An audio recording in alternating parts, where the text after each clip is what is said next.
पूज्य श्री हित प्रेमानंद शरण जी महाराज भी जब जब समय मिलता है राधा रमण जी दर्शन करने आते हैं।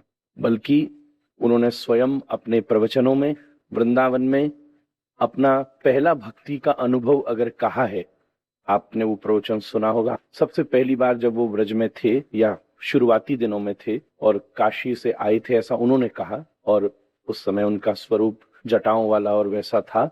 तब उन्होंने राधा रमण जी मंदिर में ही आकर सबसे पहले कहा कि हे प्रभु, जैसे भी वो बच्चा बात कर रहा था, कि आपने अगर सच में हमें स्वीकारा है तो कोई तो इशारा करो, कुछ बताओ, कुछ बोलो।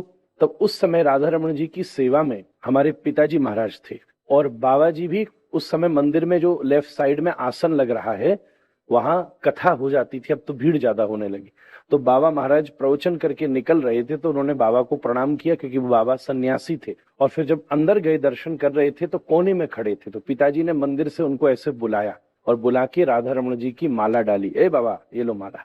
और बोले हम नाचते नाचते बाहर चले गए। तो पहली बार वृंदावन में ठाकुर जी ने हमको स्वीकार किया है, ये बात हमको राधा रमण जी ने ही कही, ऐसा उन्होंने कहा है।